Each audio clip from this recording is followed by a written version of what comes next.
నమస్కారం అండి. మనమిప్పుడు అమృత గారు రచించిన 'తరం తరం నిరంతరం' అనే కథను విందామా? అప్పుడే మెలకువ వచ్చిన గణపతి ఆ వేళ ఆదివారం అని గుర్తొచ్చి కళ్ళు మూసుకుని బద్ధకంగా అలాగే పడుకున్నాడు. బామ్మ అప్పుడే స్నానం చేసేసినట్టుంది. వంటింట్లోంచి భజగోవింద శ్లోకాలు వినిపిస్తున్నాయి. 80 ఏళ్ల బామ్మ గడ్డ కట్టించే చలిలో కూడా చన్నీళ్ల స్నానం ఎంత అవలీలగా చేయగలదో, చక్కటి గమకాలు పలికిస్తూ భజగోవింద శ్లోకాలు, శివానందలహరి శ్లోకాలు, భజనలు కూడా అంత రమ్యంగా పాడగలదు. బామ్మ ఆలోచనలకి, అభిప్రాయాలకి, గణపతి ఊహలకి, ఆశయాలకి ఎక్కడా పొంతనుండదు. బామ్మ అతి చాదస్తపు మనిషి. బ్రాహ్మణేతరులకి ఇంట్లో విస్తర వేయటం మాట అటుంచి తన చేత్తో గుక్కెడు కాఫీ కూడా ఇవ్వదు. అయితేనే వెన్నలాంటి మనసున్న మనిషి. వేసవి వచ్చిందంటే పొద్దున్నే పని మనిషి చేత వీధి వరండాలో కుండతో నీళ్లు, పక్కనే ఒక 2 ప్లాస్టిక్ గ్లాసులు పెట్టిస్తుంది. అదే వీధిలో ఉన్న స్కూల్ పిల్లలు మిట్ట మధ్యాహ్నం ఇళ్లకు వెళుతూ దాహం వేస్తే బామ్మ దగ్గరకే వస్తారు. ఆవిడ లోపలి గుమ్మంలో వత్తులు చేసుకుంటూ, అవిగో కుండెడు నీళ్లు, కావలసినన్ని తీసుకు తాగండర్రా అంటుంది. గణపతిని మాత్రం కుండ పొరపాటుగానైనా ముట్టుకోనివ్వదు. ఇక గణపతి కులం, మతం అంటే ఇంతెత్తును లేస్తాడు.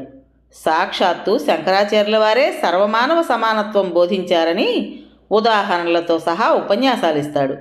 భగవంతుడిది ఏ కులమని ప్రశ్నిస్తాడు. ఒకరికొకరు తప్ప ఇంకెవరూ లేని ఇటువంటి బామ్మ మనవాళ్ళిద్దరికీ ఒకరంటే ఒకరికి ప్రాణం. తన అభిప్రాయాలు ఏవైనా బామ్మ అభీష్టానికి వ్యతిరేకంగా ఏదీ చెయ్యడు గణపతి. గణపతి పీల్చే ఊపిరే తన ఊపిరిగా బ్రతుకుతుంది బామ్మ. వంటింట్లో బామ్మ శ్లోకాలు అనర్గళంగా సాగిపోతున్నాయి. కళ్ళు మూసుకుని వాటిని తన్మయంగా వింటున్న గణపతి పక్కవాటాలోంచి వినిపించిన కేకలతో ముఖం చిట్లించి విసుగ్గా మంచం దిగాడు. నా ఇష్టం వచ్చినట్టు నేను చేస్తాను. ఇది నా ఇల్లు, సంపాదిస్తున్నది నా మొగుడు. ఇష్టం ఉంటే ఉండండి, లేకపోతే మీ ముద్దుల కూతురు దగ్గరికి వెళ్ళండి. అంతేగాని ఇలా చీటికి మాటికి కలగజేసుకుంటే మాత్రం సహించేది లేదు. పక్కవాటా కోడలు పెద్ద గొంతు పెట్టుకుని అరుస్తోంది. ఆవిడ గొంతు తప్ప ఇంకెవరి గొంతు వినపడటం లేదు. అవును, ఎలా వినిపిస్తుంది?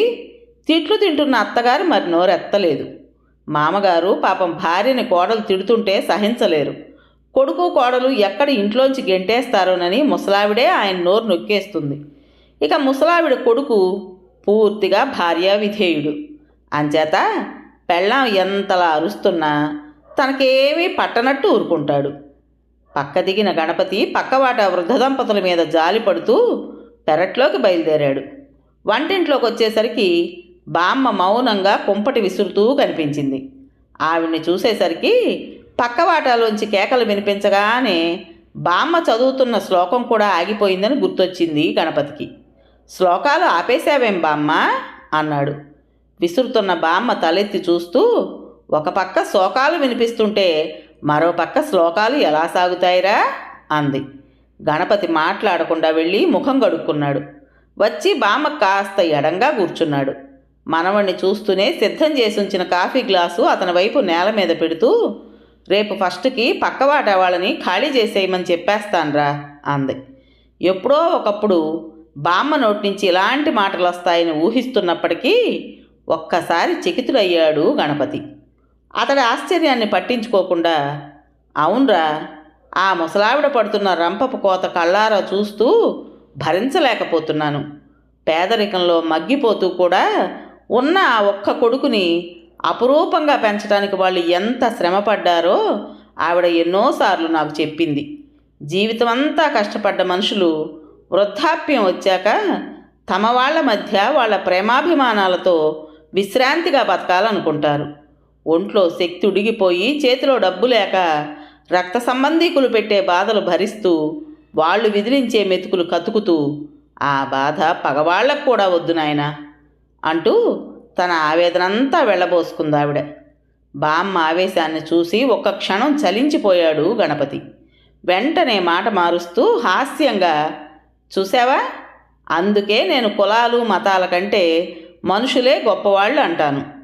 పక్కింటి ముసలావిడ బంధువుల పిల్లనే కోడల్ని చేసుకుని ఎన్ని బాధలు పడుతోంది. రేపు మరేదైనా కులానికి చెందిన అమ్మాయి నన్ను పెళ్లి చేసుకుని నిన్ను పువ్వుల్లో పెట్టుకుని చూసుకుందనుకో, అప్పుడేమంటావు అన్నాడు. అతడు ఊహించినట్టే బామ్మ తన బాధ అంతా మర్చిపోయి నవ్వుతూ, భడవా, నువ్వు తెలివైన వాడివే గాని నన్ను బురుడీ కొట్టించలేవురా అంది. గణపతి కూడా నవ్వి, ఏ అన్నాడు. ఈ ఒక్క కోడలు ఇలా చంపుకు తింటోందని కులాన్నే వెలేస్తామా? ఆచారి గారి కోడల్ని చూడు, ఆ పిల్లకి అత్తమామలంటే ఎంత అభిమానం గౌరవం ఉన్నాయో, మడి ఆచారం చక్కగా పాటిస్తుంది. మహాలక్ష్మమ్మ కోడలు చూడు, ఉద్యోగం చేస్తున్నా పిసరంత గర్వం కూడా లేదు. ఎంత అణకువ, ఎంత విధేయత. ఆపు తల్లి ఆపు, గణపతి చేతులెత్తి దండం పెట్టాడు. నీ కోడళ్ల దండకం చాలు గాని బామ్మ, నాకు ప్రగాఢమైన కోరికుంది. ఏమిట్రా అది? బామ్మ ఆసక్తిగా ప్రశ్నించింది. కులం మతం అంటూ పాకులాడకుండా చక్కగా చదువుకుని నీలా రాగయుక్తంగా శ్లోకాలు చదువుతూ నిన్ను అభిమానంగా చూసుకునే అమ్మాయిని పెళ్లి చేసుకోవాలని ఉంది. మనవడికి తన మీద ఉన్న అభిమానానికి బామ్మ కళ్ళు చెమర్చాయి. అయినా ఆవిడ మనవడి పాయింట్ను గ్రహించి చప్పున కొంగుతో కళ్ళొత్తేసుకుంటూ, దానికేం భాగ్యంరా వెర్రినాగన్నా, అలాంటి పిల్లలు కావాల్సినంతమంది ఉన్నారు. అంతెందుకు, సావిత్రి దాని కూతురు గిరిజని నీకు ఇస్తానని ఏడాది నుంచి మన ఇంటి చుట్టూ తిరుగుతోంది. నువ్వు ఊ అనడమే తరువాయి. పిల్ల నువ్వు కోరినట్టు చక్కగా పాడుతుంది కూడాను. తను వేసిన బాణాన్ని కూడా బామ్మ తిప్పి పారేయడంతో ఉక్రోషంగా లేచి నిలబడ్డాడు గణపతి. ఆ పిల్లని పెళ్లి చేసుకుని ఆవిడ గారి పాటలు వింటూ తరిద్దాం. లేకపోతే ఆవిడ గారు శయనించాక శ్రీదేవి భూదేవిలా నువ్వు నేను చెరో కాలు పడదాం.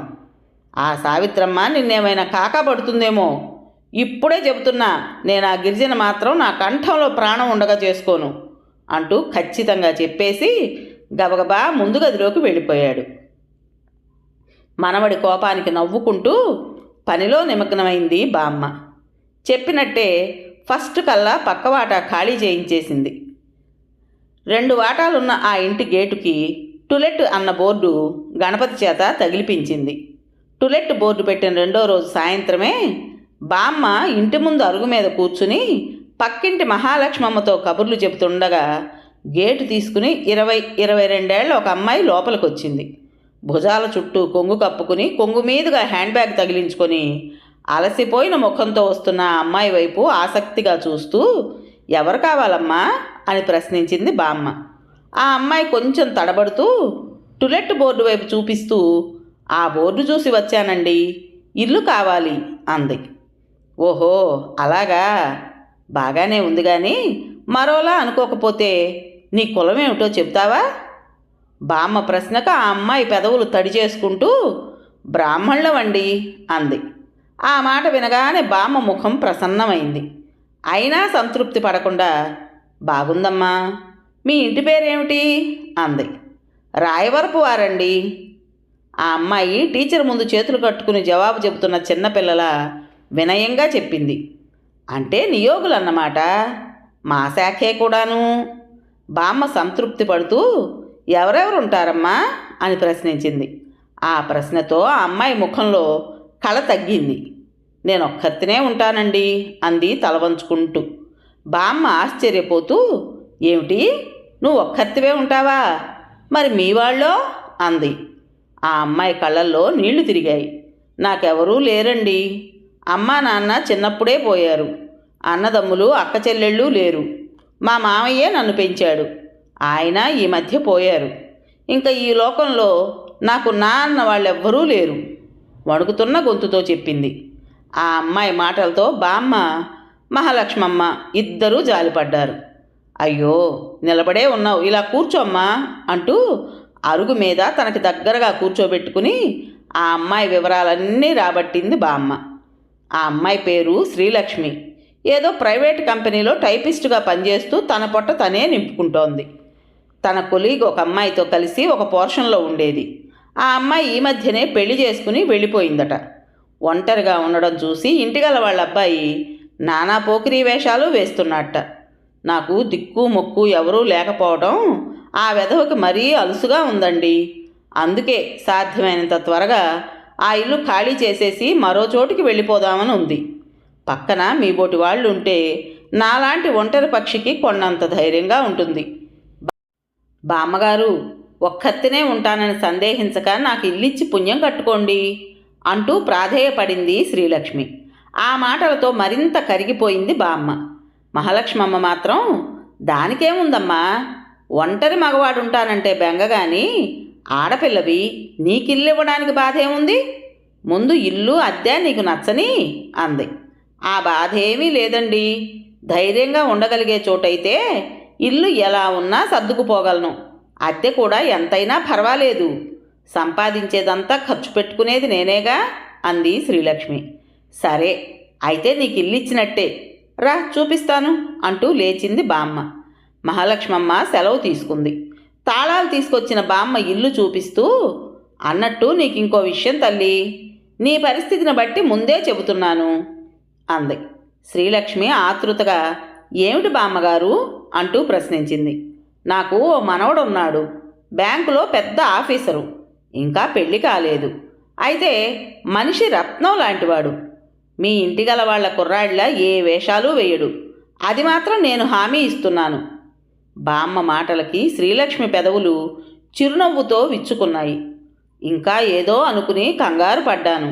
పర్వాలేదు బామ్మగారు, మీరు చెబుతున్నారు కదా మీ మనవడు రత్నం లాంటివాడని అంది. అదేనమ్మా, ఎందుకైనా మంచిదని ముందే చెప్పాను. అయితే ఎల్లుండి దశమి శుక్రవారం మంచిది. ఆ వేళ చేరతావా? శుక్రవారం శనివారం 2 రోజులు సెలవు పెట్టి శుక్రవారం చేరిపోతాను. సోమవారానికల్లా ఇల్లు సర్దడం కూడా అయిపోతుంది అంది శ్రీలక్ష్మి. అన్న ప్రకారమే శుక్రవారం పొద్దున్నే సామాన్తో సహా వచ్చేసింది శ్రీలక్ష్మి. ఆ రోజంతా సామాను సర్దుతూనే ఉంది. బామ్మ మధ్యలో 1-2 సార్లు వెళ్ళి ఇల్లు పొందిగ్గా సర్దుతున్న తీరుని, వంటింటి పక్కనే ఉన్న చిన్న దేవుడి గదిలో పెట్టిన దేవుడి ఫోటోల్ని, భగవద్గీతని చూసి మెచ్చుకుంది. మర్నాడు శనివారం. ఎప్పట్లాగే తెల్లవారుజామునే లేచి స్నానాధికాలు పూజా పునస్కారాలు పూర్తి చేసుకుని తులసి మొక్క మొదట్లో నీళ్లు పోద్దామని బయటికి వచ్చిన బామ్మ తులసి కోట దగ్గర శ్రీలక్ష్మిని చూసి ఆగిపోయింది. తలంటుకున్న బారెడు జుట్టు, కొసలు ముడిపెట్టుకుని ఎర్రటి నారచీర కట్టుకుని పసుపు రాసుకుని పచ్చడి పాదాలతో కళ్ళు మూసుకుని చేతులు జోడించి బాలసూర్యుడికి అభిముఖంగా నిలబడి నిశ్శబ్దంగా ఏదో చదువుతోంది శ్రీలక్ష్మి. ఆమె భ్రుకుటి మధ్యంలో మెరుస్తున్న ఎర్రటి కుంకుమ మీద ఉదయసూర్యుడి కిరణాలు పడి ఆమె ముఖం మరింత దీప్తివంతమవుతోంది. చూడముచ్చటైన ఆ దృశ్యాన్ని చూస్తూ మైమర్చిపోయినట్టు అలాగే నిలబడిపోయింది బామ్మ. కొద్దిసేపటి తర్వాత కళ్ళు తెరిచిన శ్రీలక్ష్మి బామ్మని చూస్తూనే కంగారుగా పక్కకు తప్పుకుంటూ, అయ్యో, మీరు నిలబడిపోయారా? ఈవేళ శనివారం కదా, అందుకని అంటూ నసిగింది. బామ్మ నవ్వుతూ, పర్వాలేదమ్మా, నిన్నిలా చూస్తుంటే నేను పూజ చేసినప్పటికంటే తృప్తిగా ఉంది అంది మనస్ఫూర్తిగా. శ్రీలక్ష్మి నవ్వి ఇంట్లోకి వెళ్ళిపోయింది. మరి కాసేపటి తర్వాత అలవాటు ప్రకారం బామ్మ కుంపటి విసురుతూ శివానందలహరి చదువుకోబోతూ ఆగిపోయింది. ప్రక్కవాట వంటింట్లోంచి మృదు మధుర స్వరంతో బసవతత్వం ఆలపిస్తోంది శ్రీలక్ష్మి. ఏమి సేతురా లింగ, గంగ ఉదకము తెచ్చి నీకు లింగ పూజ శాతమంటే గంగనున్న చేపకప్ప ఎంగిలంటున్నాయి లింగా. బామ్మ కుంపటి విసరడం కూడా మర్చిపోయి వింటూ ఉండిపోయింది.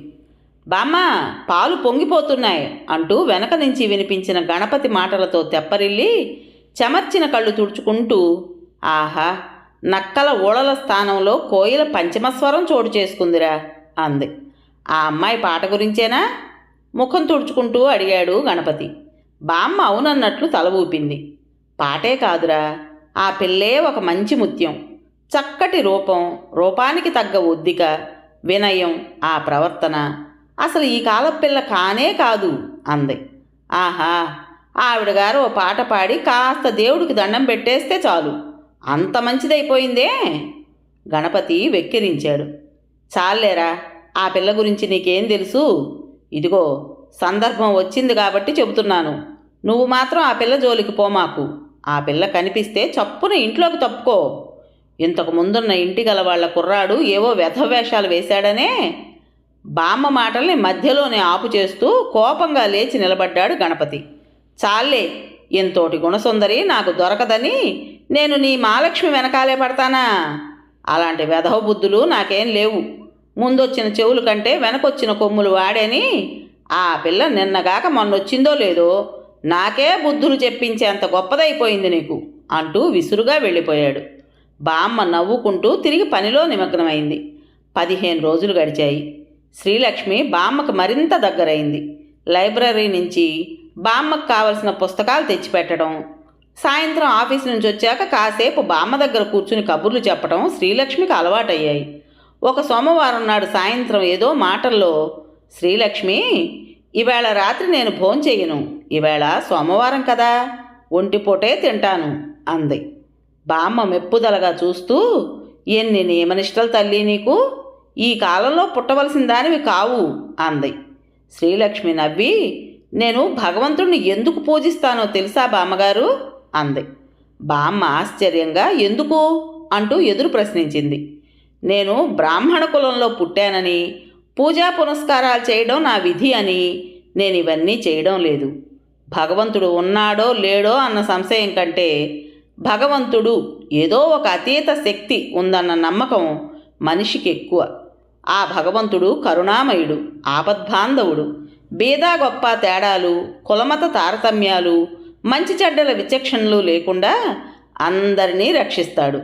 అందుకే పరమనీచుడు కూడా నన్ను రక్షించు భగవంతుడా అని కష్టం వచ్చినప్పుడు ఏడుస్తాడు. మన వెనుక ఒక శక్తివంతమైన అండ ఉందని, మనం ఆపదల్లో ఉంటే కాపాడుతుందని ఉన్న ప్రబలమైన నమ్మకమే మనిషికి కొండంత ధైర్యాన్నిస్తుంది. నేను కూడా ఆ నమ్మకంతోనే ప్రార్థిస్తున్నాను. నన్ను దిక్కులేని దాన్ని చేసిన భగవంతుడు నాకు 2 పూట్ల తినడానికి ఇంత దొరికేలా చేసినందుకు కృతజ్ఞతతో మోకరిల్లుతాను.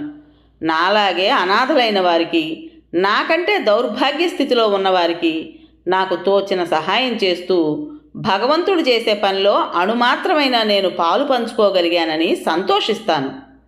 బామ్మ నోట మాట రానట్టు వింటూ ఉండిపోయింది. చివరికి కాస్త వ్యంగ్యంగా, అయితే ఈ ఒంటిపూట భోజనాలు అవి దేనికోసం అంది. బామ్మ వ్యంగ్యాన్ని గ్రహించిన శ్రీలక్ష్మి నవ్వి, నన్ను పెంచిన మా మామయ్య గొప్ప శివభక్తుడు. ఆయన ప్రతి సోమవారం రాత్రి భోంచేసేవాడు కాదు. అయితే ఇంట్లో వంట మాత్రం యథాప్రకారం తయారయ్యేది. ఆ పూట తను తినే భోజనాన్ని ఇంటికొచ్చిన బెచ్చగాళ్లకు పంచేవాడు. ఇంతకంటే దాన ధర్మాలు చేసే శక్తి నాకు లేదు. ఈ ఒక్క పూట నేను మానేసి వాళ్ళకు పెట్టడం వల్ల నా జీర్ణకోశానికి ఆరోగ్యం, వాళ్ళ కాలే కడుపులకి ఇంత అన్నం రెండూ దొరుకుతాయి అనేవాడు. ఆయన అలవాటే నాకు వచ్చింది. అయితే నేను మాత్రం బిచ్చగాళ్ళకి వెయ్యను. ఎందుకంటే ఈ రోజుల్లో ఎవరు నిజమైన ముష్టివాడో, ఎవరు నాటకాలు రాయడో తెలియడం లేదు.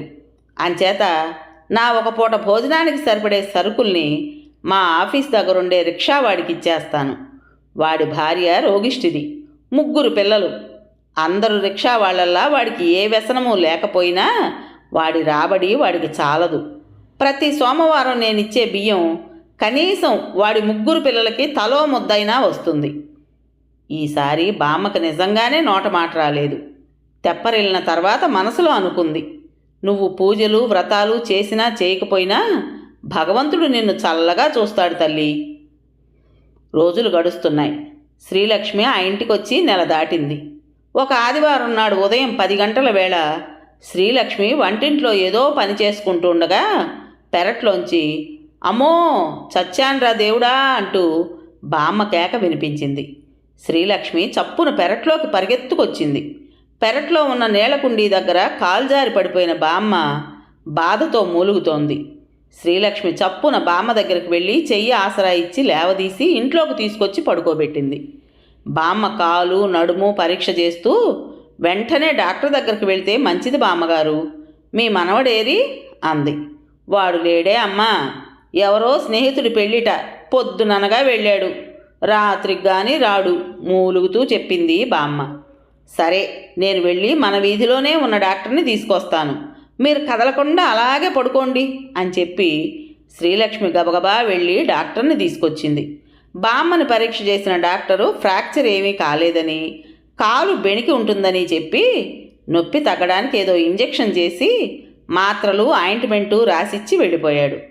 శ్రీలక్ష్మి వెళ్ళి మందులు తీసుకొచ్చింది. టాబ్లెట్ తీసి బామ్మకి ఇవ్వబోతూ నీరసంగా పడుకునున్న బామ్మను చూసి, ఇంతకీ మీరు భోంచేశారా అని అడిగింది. బామ్మ లేదన్నట్టుగా తల ఊపింది. అయ్యో, అయితే ఈ టాబ్లెట్ భోంచేసి వేసుకుందరు గాని ముందు అన్నం తినండి. అన్నము వద్దు, సున్నము వద్దు. పక్క మీద కదులుతుంటేనే ప్రాణం పోతున్నంత బాధగా ఉంది. ఇక లేచి వెళ్ళి అన్నం తినడం కూడానా? ఈ పూటకింత కాఫీ తాగి పడుకుంటానే అంది బామ్మ. బామ్మ మాటలకు శ్రీలక్ష్మి నవ్వుతూ, అన్నం తినకపోతే మరింత నీరస పడిపోతారు. ఎముకలేం విరగలేదని డాక్టర్ చెప్పాడు కదా. సాయంత్రం మళ్ళీ వచ్చి చూస్తానన్నాడు. ఈ లోపున మందులు పనిచేసి కాస్త నొప్పి సర్దుకుంటుంది. నేను వెళ్ళి అన్నం కలిపి తెస్తాను. ఇక్కడే స్టూలు వేసుకుని తినండి అంది. బామ్మ ముందు ససేమిరా ఒప్పుకోలేదు. ప్రాణం పోయినా మంచం మీద కూర్చుని అన్నం తిననని మొండికేసింది. చివరికి శ్రీలక్ష్మి నచ్చజెప్పగా అయిష్టంగానే ఒప్పుకుంటూ, అందుకే మన పెద్దవాళ్ళు సునాయాస మరణం కావాలని భగవంతుణ్ణి ప్రార్థించేవారు. ఒక్క పూటకే నేనింత బాధపడుతుంటే రోజుల తరబడి మంచాన పడి తీసుకునేవాళ్ళు ఇంకెంత బాధపడతారో. నిన్న ఏకాదశి ఉపవాసం ఉన్నాను. ఈవేళ ద్వాదశి భోజనం. మంచం నడుమెక్కి కూర్చుని తినే ప్రాప్తం ఉన్నట్టుంది అంది. బామ్మ ఒప్పుకోగానే ఆవిడకి అన్నం తీసుకురావడం కోసం వంటింటి వైపు కదలబోతున్న శ్రీలక్ష్మి ఆ మాటలతో ఆగిపోయింది. వారం రోజులు గడిచాయి. బామ్మ ఇప్పుడిప్పుడే పనంతా చేసుకోగలుగుతోంది. 2 రోజుల పాటు నొప్పితో బాధపడ్డ బామ్మకి సమస్త ఉపచారాలు శ్రీలక్ష్మి చేసింది.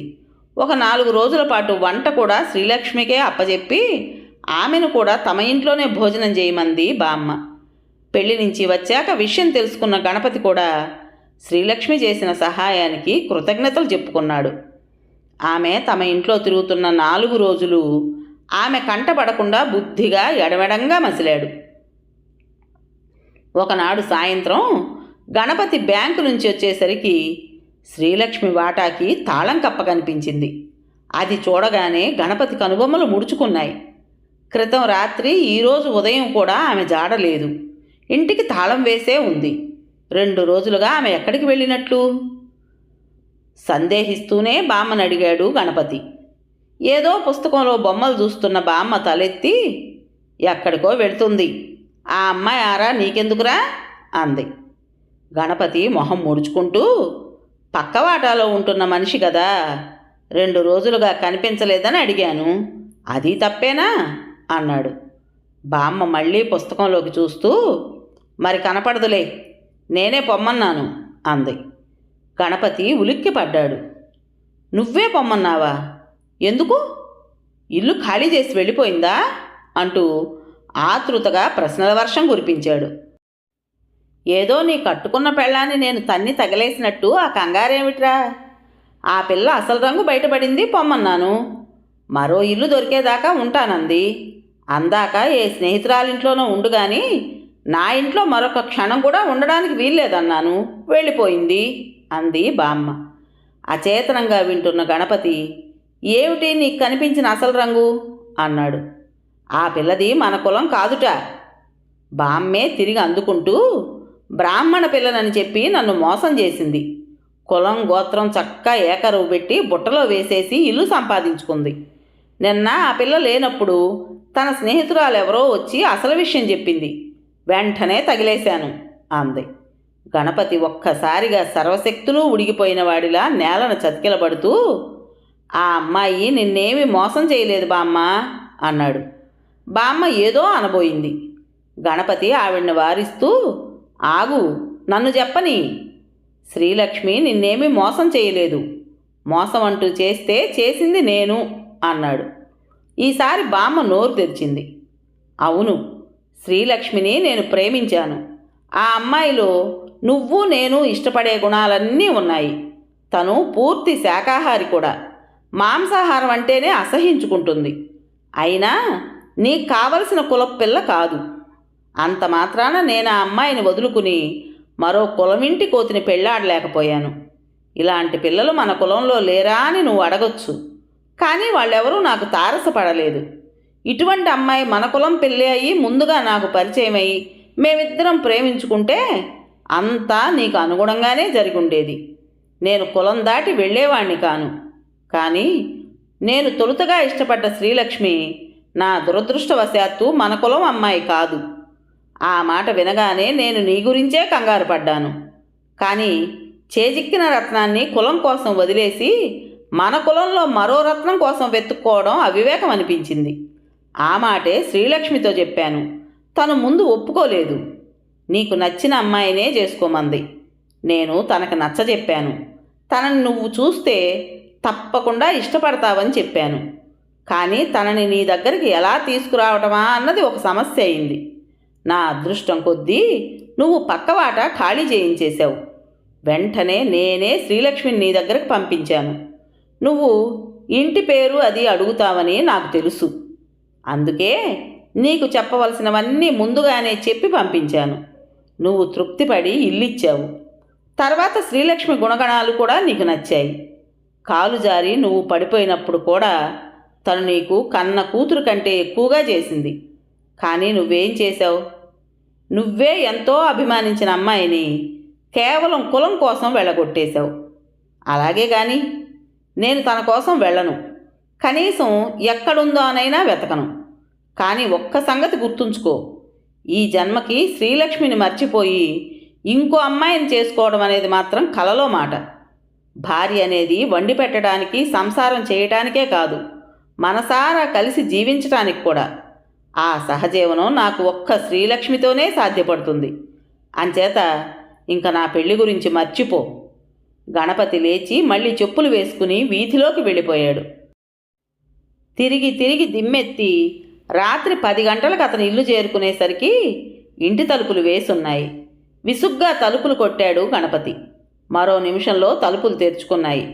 తలుపు తీసిన వ్యక్తిని చూస్తూనే గణపతి ఒక్క క్షణం తన కళ్ళని తానే నమ్మలేకపోయాడు. మరుక్షణం లక్ష్మి అంటూ ఒక్క అంగలో లోపలికి వెళ్ళి శ్రీలక్ష్మిని దగ్గరికి లాక్కోబోయాడు. అతని ఉద్దేశ్యం గ్రహించిన శ్రీలక్ష్మి చప్పున వెనక్కి జరుగుతూ ష్ అంటూ లోపలికి చూపించింది. లోపలి గదిలో మంచం మీద వెచ్చగా దుప్పటి కప్పుకుని పడుకుని ఉన్న బామ్మ నవ్వుతూ ఇటే చూస్తోంది. బామ్మని ఈ పరిస్థితిలో చూడగానే గణపతి మరింత తలకిందులై చివరికి అర్థమైనట్టు తల పంకిస్తూ నువ్విక్కడ ఇలా, ఆవిడ శేషశాయిలా నవ్వుతూ అలా. అర్థమైందిలే, ఇద్దరూ కలిసి నాటకం ఆడుంటారు. కానీ నేనెంత బాధపడతానో మీరిద్దరూ ఆలోచించలేదు అన్నాడు. శ్రీలక్ష్మి ఏమీ మాట్లాడకుండా తల వంచుకుంది.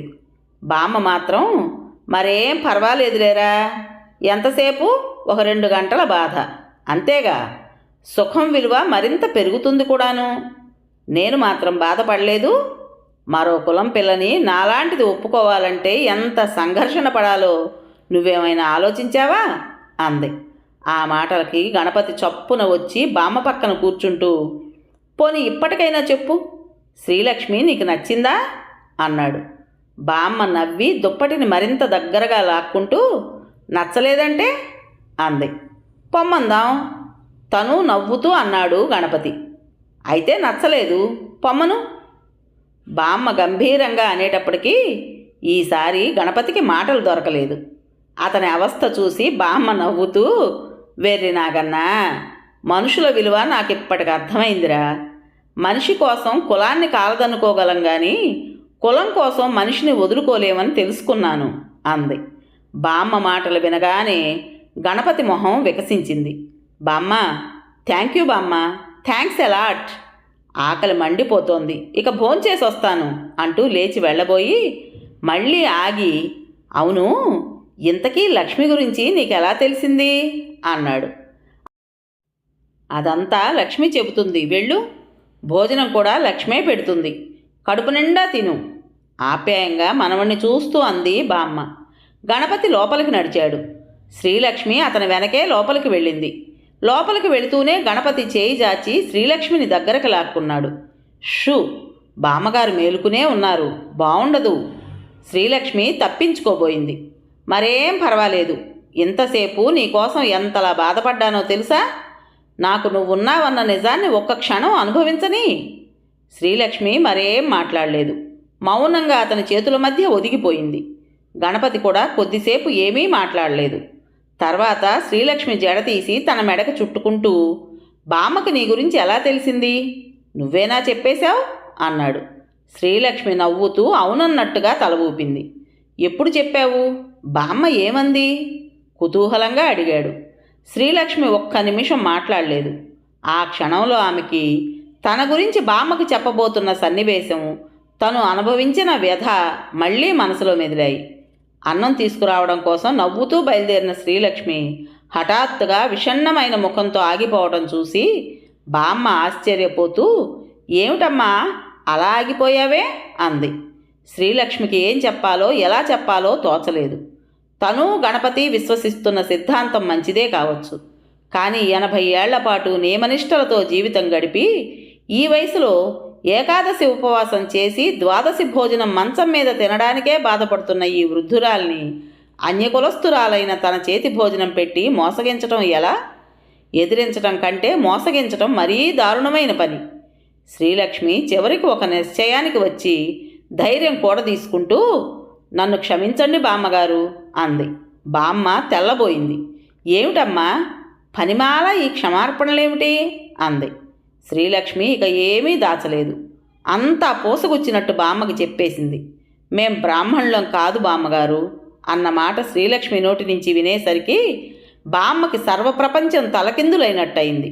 మిగతా కథంతా వినేసరికి సజీవ ప్రతిమలా నోట మాట రాకుండా అయిపోయింది. నన్ను నమ్మండి బామ్మగారు, మీకు ఆయనంటే పంచ ప్రాణాలని, ఆయన తప్ప మీకు ఎవరూ లేరని తెలిసాక మరొక అమ్మాయిని చేసుకోమని ఎంతగానో చెప్పాను. ఆయన వినలేదు. నేను ఆయన్ని వదిలి వెళ్ళలేకపోయాను. నేను మీ కులందాన్ని కాకపోవచ్చు, కానీ ఆర్షధర్మం పట్ల అనురక్తురాల్ని, పూర్తి శాకాహారిని. మా మామయ్య పెంపకంలో సమస్తమూ నేర్చుకున్నాను. నన్ను ఈ ఇంటి కోడలిగా రానివ్వండి. ఆత్మీయులు లేని నాకు దొరికిన ఆయన అభిమానం నుంచి దూరం చేయకండి అంటూ ప్రాధేయపడింది. చిట్ట చివరికి బామ్మ నోరు విప్పింది. నువ్వెవరో నాకు చెప్పకుండా ఉండాలని మీరు నిశ్చయించుకున్నప్పుడు హఠాత్తుగా ఇదంతా నువ్వు నాకెందుకు చెబుతున్నట్టు? ఇప్పటిదాకా నేను మీతో చనువుగా మసలినా నా చేతి మంచినీళ్లు కూడా మీకు ఇవ్వలేదు. మీ ఆచారాలు నియమాలు నాకు తెలుసు. అయినా మీకు దెబ్బ తగిలిన కంగారులో అవన్నీ మర్చిపోయి మీకు నా చేతి భోజనం పెట్టబోయాను, కానీ మీరు ఏకాదశి ద్వాదశి అనడంతో నాకు స్పృహొచ్చినట్టయింది.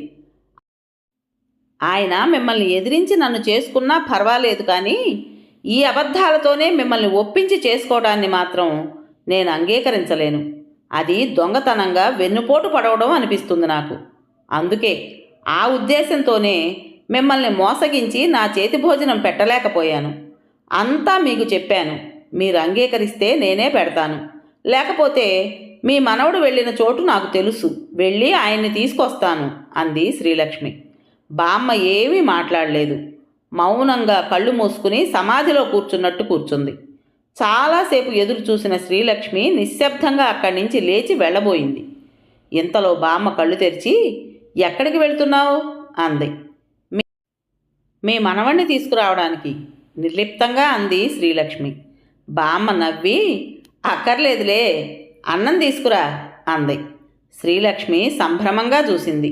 బామ్మ నవ్వుతూ, పరాయి ఇంటి పిల్లవ కదా అని ఇందాక కాస్త మొహమాట పడ్డాను. నా మనవడికి కాబోయే భార్యవి, ఇంక మొహమాట పడకుండా హాయిగా తింటాను. అక్కడే చిన్నజాడీలో నిమ్మకాయ ఉంది, కాస్త వెయ్యి, పుల్ల పుల్లగా బాగుంటుంది అంది. శ్రీలక్ష్మి చెమర్చిన కళ్ళు తుడుచుకుంటూ సరేనన్నట్టుగా తల ఊపి ఖండ్వాశ్రమంలో లేడి పిల్లలా గెంతులేస్తున్న మనసుతో వంటింట్లోకి పరిగెత్తింది. బావుంది, ఇదంతా జరిగి వారం రోజులైనా నువ్వు నాకు చెప్పలేదు. ఇంతకీ నిన్నటి నుంచి తాళం పెట్టుకుని నాకు చెప్పకుండా ఎక్కడికి వెళ్ళినట్టు? గణపతి చిరుకోపంగా అడిగాడు. శ్రీలక్ష్మి నవ్వుతూ, బామ్మగారు మీకు చెప్పొద్దన్నారు. తనని ఇంకా ఇలా ఎన్నాళ్ళు ఆడిస్తాడో చూస్తానన్నారు. నిన్న మధ్యాహ్నం నా ఫ్రెండ్ ఒక అమ్మాయి బెజవాడ నుంచి వచ్చింది. ఈ ఊళ్ళో ఈవేళ పొద్దున వాళ్ళ పిన్నిగారమ్మాయి పెళ్ళి. చాలా కాలానికి కలిశామని నన్ను బలవంతంగా లాక్కుపోయింది. ఇంటికొచ్చి బామ్మగారికి చెప్పి వెళ్ళాను. ఇవాళ సాయంత్రం రిసెప్షన్ అయ్యాక రాత్రికి వస్తానని మీతో చెప్పమని కూడా చెప్పాను. ఆవిడేమో కథ ఇలా నడిపించారు అంది. కథ ఎలా నడిచినా బామ్మ చెప్పినట్టు అంత బాధపడిన తర్వాత ఈ నిశ్చింత తాలూకు హాయి మరింత పెరిగింది. జన్మ జన్మలకి ఇలాగే ఉండిపోవాలనిపిస్తోంది అంటూ శ్రీలక్ష్మిని మరింత దగ్గరకు లాక్కున్నాడు గణపతి. తరానికి తరానికి నిరంతరంగా సాగే యుద్ధంలో మానవత్వంతో గెలిచిన పాత తరం వెచ్చగా దుప్పటిలోనూ, మంచితనంతో గెలిచిన యువతరం ఒకరి చేతుల్లో ఒకరు, కులమత భేదాలు భేదా గొప్ప తారతమ్యాలు తెలియని గూటిలో గువ్వల్లా నిశ్చింతగా ఒదిగిపోయారు. కథ పేరు తరం తరం నిరంతరం. రచించిన వారు అమృత గారు. విన్నారు కదండి. మరి ఈ కథ మీకు నచ్చిందా? నచ్చినట్టయితే లైక్ చేసి మరో నలుగురికి షేర్ చేయండి. అలాగే ఈ కథ పైన మీ విలువైన అభిప్రాయాన్ని కామెంట్ బాక్స్లో తప్పకుండా తెలియజేస్తారు కదా. మరి ఇంత మంచి కథను మనకు అందించిన రైటర్ గారికి మనందరి తరపున మనస్ఫూర్తిగా ధన్యవాదాలు తెలియజేసుకుంటూ, ఇటువంటి మంచి మంచి కథల కోసం కొత్త వాళ్ళు మన ఛానల్ని తప్పకుండా సబ్స్క్రైబ్ చేసుకోండి. రేపు మరో మంచి కథతో మీ ముందుకు వస్తాను. అప్పటి వరకు ఉంటానండి.